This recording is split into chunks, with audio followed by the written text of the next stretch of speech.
Duty ചെയ്തുകൊണ്ടിരിക്കുമ്പോൾ എൻ്റെ ശരീരം ഇങ്ങനെ ബ്ലൂയിഷ് ആയി എനിക്ക് ശ്വാസം ഒട്ടും എടുക്കാൻ പറ്റാത്തൊരവസ്ഥ വന്നു. ഇതിൽ ഇപ്പോഴെൻ്റെ ലങ്സ് മുഴുവനും ഡാമേജ് ആയിരിക്കുകയാണ്. വായുവറകളെല്ലാം എൻ്റെ അടഞ്ഞുപോയി. അപ്പോൾ ആകെ ഒരു ഓപ്ഷൻ എന്ന് പറയുന്നത് ലങ്സ് ട്രാൻസ്പ്ലാന്റ് ചെയ്ത് വയ്ക്കുക. അങ്ങനെയാണ് എന്നോട് പറഞ്ഞത്.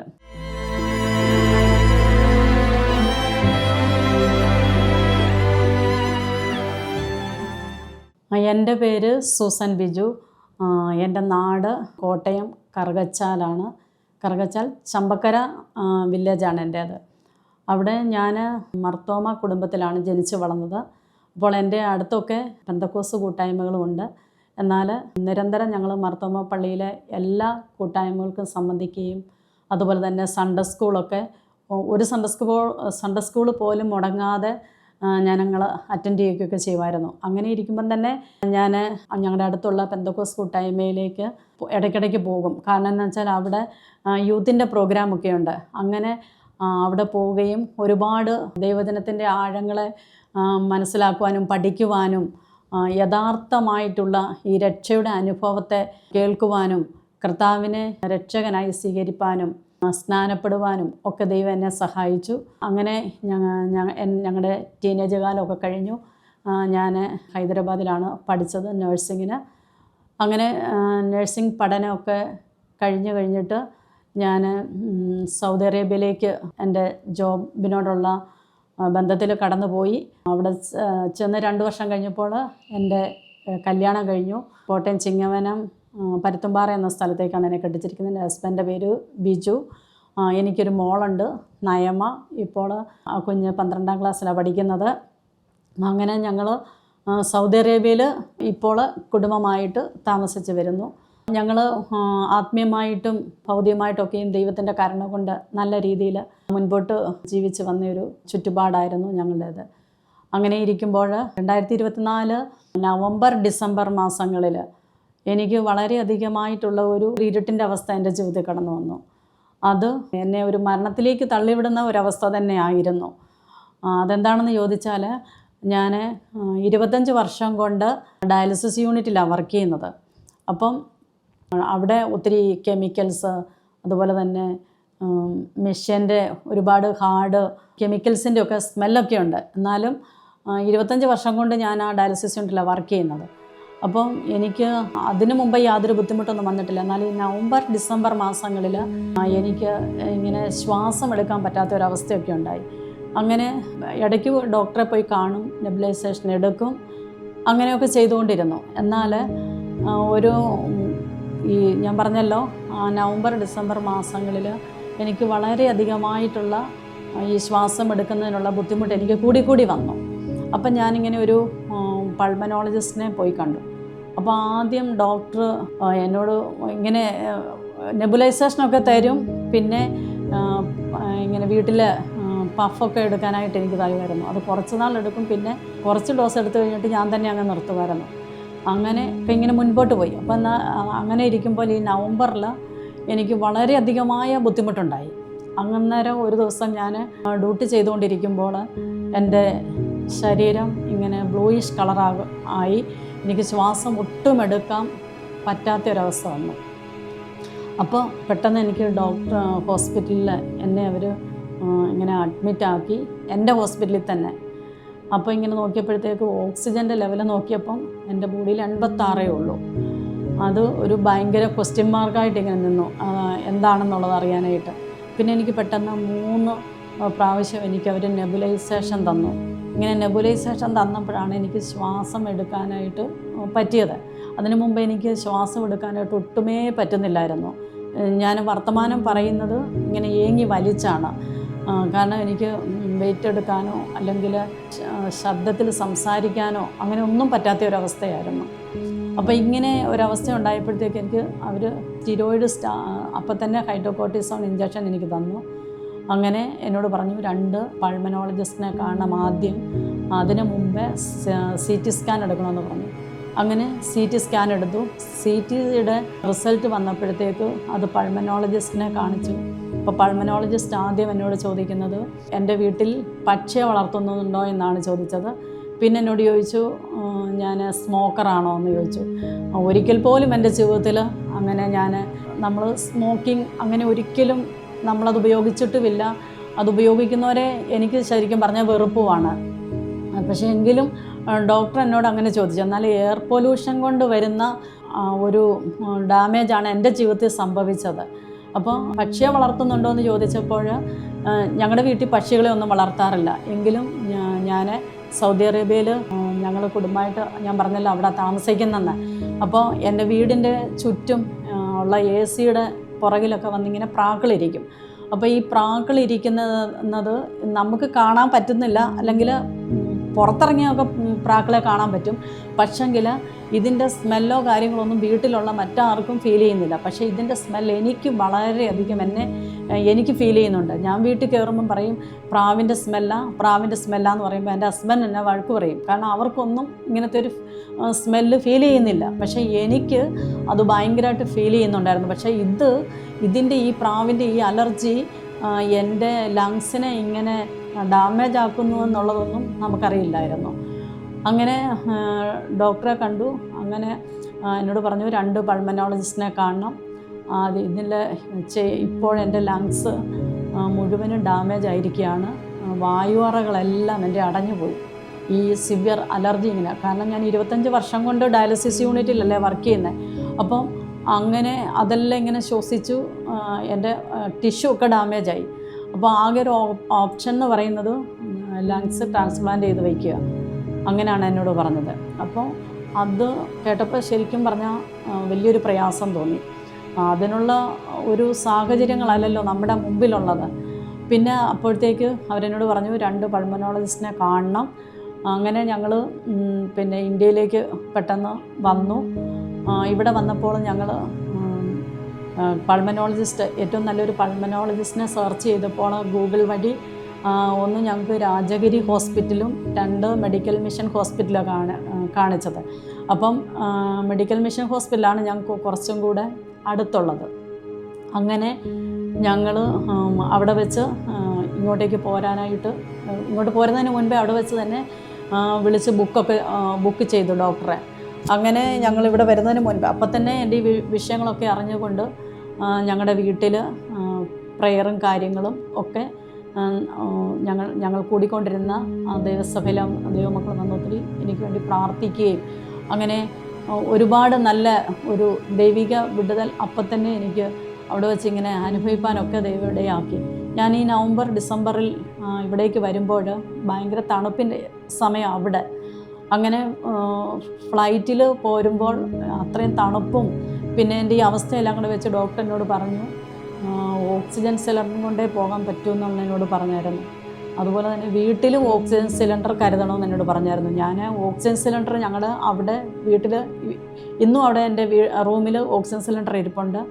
പിന്നെ ഞാൻ വന്നപ്പം ഈ സ്റ്റിറോയിഡൊക്കെ എടുക്കുന്നത് കൊണ്ട് എനിക്ക് അത്രമാത്രം ശ്വാസം എടുക്കാനുള്ള ഒരു ബുദ്ധിമുട്ടൊന്നും തോന്നിയില്ല.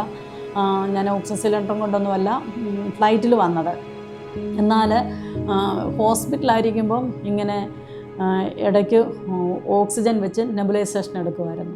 അങ്ങനെ ഇവിടെ വന്നപ്പോൾ ഈ തണുപ്പെല്ലാം കൂടെ കൂട്ടിയിട്ട് ഞാൻ ഒരുപാട് സിക്കായി. അങ്ങനെ വന്ന് 2 ദിവസം ഞാൻ ICUയിൽ അഡ്മിറ്റായിരുന്നു.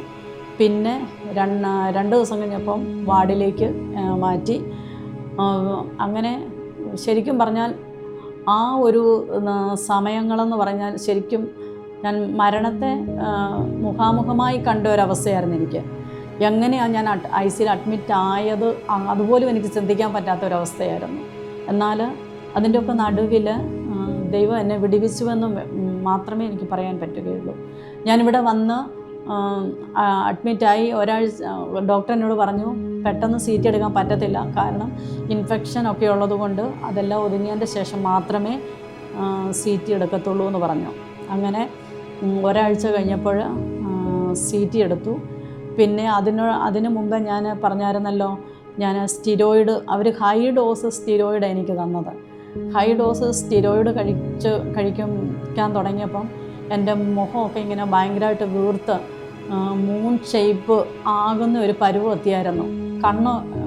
കണ്ണിൻ്റെ ഇവിടെ എല്ലാം ഭയങ്കര വീങ്ങി ഇങ്ങനെ ഒരുമാതിരി നെല്ലിക്കാട് വലിപ്പം പോലെയായിരുന്നു എൻ്റെ കണ്ണൊക്കെ ഇരുന്നത്.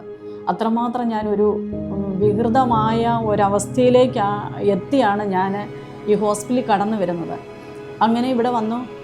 പിന്നെ പെട്ടെന്ന് ഇവർ എനിക്ക് ആൻറ്റിബയോട്ടിക്കൊക്കെ സ്റ്റാർട്ട് ചെയ്തു. അങ്ങനെ ഇവിടുത്തെ ട്രീറ്റ്മെൻറ്റ് എനിക്ക് ഒത്തിരി അധികം എഫക്റ്റായി. ഒരാഴ്ചയ്ക്കുള്ളിൽ തന്നെ ഞാൻ ഒരുപാട് ക്യൂർ ആകുവാൻ ദൈവം എന്നെ സഹായിച്ചു. അങ്ങനെ ഒരു ദിവസം എനിക്ക് 22 ഗുളിക വരെ കഴിക്കണമായിരുന്നു. അപ്പം ഞാനന്നേരം അവിടെ ചിന്തിച്ചിട്ടുണ്ട്, ഞാൻ ദൈവമേ എങ്ങനെയാണ് എനിക്ക് തുടർന്ന് ജോലി ചെയ്യാൻ കഴിയുന്നത്? കാരണം എന്നെ ഇങ്ങനെ വിറയ്ക്കുമായിരുന്നു.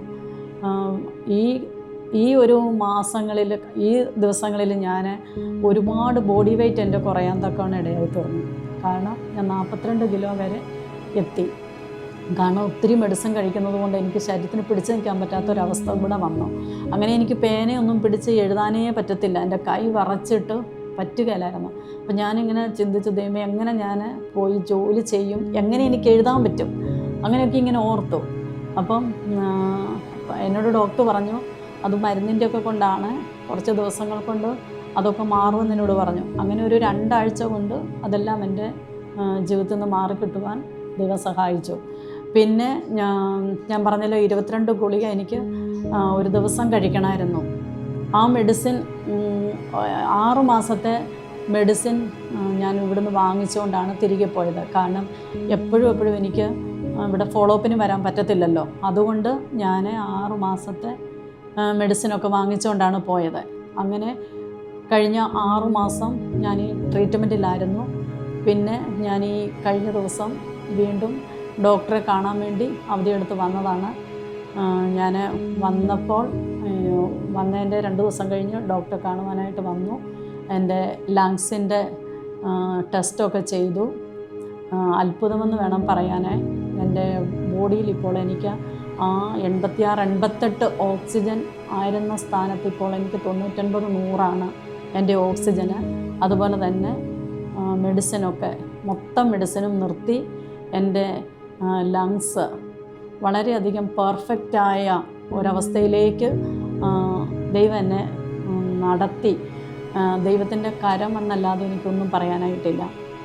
പിന്നെ ഞാൻ പറഞ്ഞല്ലോ ഈ ഓക്സിജൻ്റെ കാര്യം. എനിക്ക് ഓക്സിജൻ ഇങ്ങനെ ഒരവസ്ഥയിൽ ഓക്സിജൻ കൂടെ കൊണ്ട് നടക്കേണ്ട ഒരവസ്ഥയായിരുന്നു വന്നത്. എന്നാൽ അതെല്ലാം മാറ്റി വയ്ക്കുവാൻ തക്കവണ്ണം ദൈവം എന്നെ സഹായിച്ചു. ഇതിൻ്റെയൊക്കെ പിന്നിൽ അനേകം ദൈവമക്കളുടെ പ്രാർത്ഥനയുണ്ട്.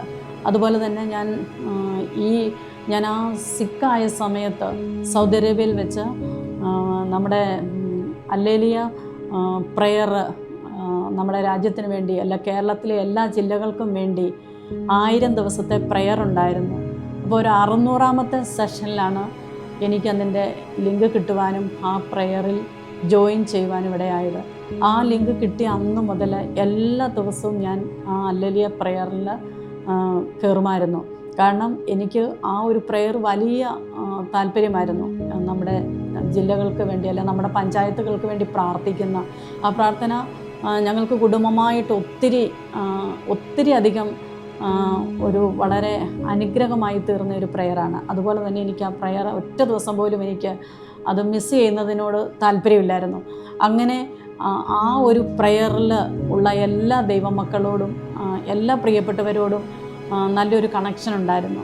അപ്പോൾ അവരൊക്കെ എനിക്ക് വേണ്ടി പ്രാർത്ഥിക്കുമായിരുന്നു. അങ്ങനെ ഈ നിമിഷം വരെ ആ ദൈവം എന്നെ അത്ഭുതമായിട്ട് തന്നെ നടത്തി. അപ്പം ഞാൻ ഇപ്പോൾ തിരിച്ചു പോകുന്നത് ഒരു മെഡിസിനും, ഈ ലങ്സിൻ്റെ പരമായിട്ടുള്ള ഒരു മെഡിസിനും കഴിക്കാതെയാണ്. കാരണം മെഡിസിൻ എല്ലാം സ്റ്റോപ്പ് ചെയ്തു. ഇതുവരെയും കഴിഞ്ഞ നാളുകളിൽ എങ്ങനെയായിരുന്നോ അങ്ങനെ ഒരു പെർഫെക്റ്റായി എൻ്റെ ബോഡിയിൽ ഓക്സിജൻ്റെ ഒക്കെ ആ പഴയ അവസ്ഥയിൽ തന്നെ മടങ്ങിയെത്തുവാൻ, ഓക്സിജനൊക്കെ നല്ല 99-100 തന്നെ എത്തി നല്ല ആരോഗ്യത്തോടു കൂടെ നിൽപ്പാൻ തക്കവണ്ണം ദൈവം സഹായിച്ചു. അതിൻ്റെയൊക്കെ പിന്നിൽ എൻ്റെ ദൈവത്തിൻ്റെ കാര്യം ഒന്ന് മാത്രമാണ്.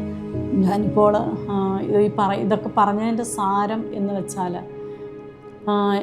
എന്നെ കേൾക്കുന്ന ആരെങ്കിലും ഇതുപോലെ ഏതെങ്കിലും പ്രയാസത്തിലൂടെ, രോഗത്തിലൂടെ കടന്നു പോകുന്നുവെങ്കിൽ ദൈവത്തിന് അസാധ്യമായ ഒരു കാര്യവുമില്ല. എത്ര വലിയ രോഗമായിക്കൊള്ളട്ടെ, എത്ര ചെറിയ രോഗമായിക്കൊള്ളട്ടെ, അത് അതിൽ നിന്ന് പൂർണ്ണമായ ഒരു വിടുതൽ തരുവാൻ ദൈവം സർവ്വശക്തിയുള്ള ദൈവമാണ്. നമ്മുടെ ദൈവവചനത്തിൽ ഇപ്രകാരം എഴുതിയിട്ടുണ്ട്, ഭയപ്പെടേണ്ട, ഞാൻ നിന്നോട് കൂടെയുണ്ട്. അതുപോലെ തന്നെ ഭ്രമിച്ച് നോക്കേണ്ട, ഞാൻ നിൻ്റെ ദൈവമാകുന്നു. പിന്നെ വചനത്തിൽ ഇങ്ങനെ എഴുതിയിട്ടുണ്ട്, ഞാൻ നിൻ്റെ സർവ്വ രോഗങ്ങളെ സൗഖ്യമാക്കുന്നുവെന്ന്. ഈ സർവ്വ എന്ന് പറഞ്ഞാൽ അതിനകത്ത് എല്ലാമുണ്ട്, ചെറുത് തൊട്ട് വലുത് വരെ എല്ലാം. ഒരു കാര്യം മാത്രമേ ഉള്ളൂ, നാം വിശ്വസിക്കുക, അത്രമാത്രം.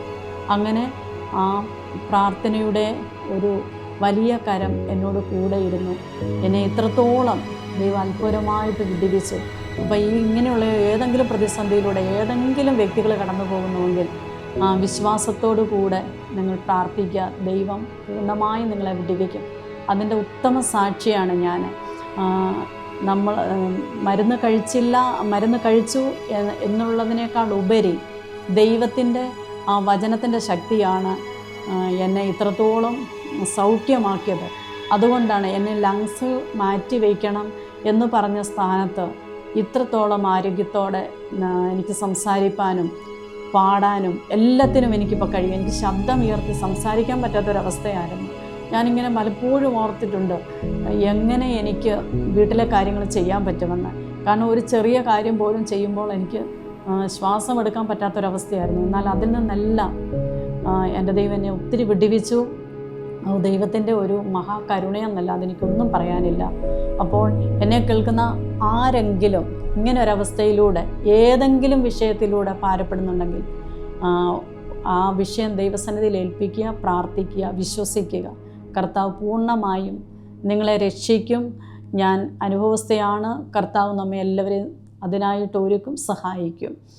ഇപ്രകാരം സംസാരിപ്പാൻ തക്കവണ്ണം ദൈവം എന്നെ സഹായിച്ചതിന് ഞാൻ 1000 നന്ദി ദൈവത്തിന് പറഞ്ഞുകൊണ്ട് എൻ്റെ ഈ അനുഭവത്തിൽ നിന്നും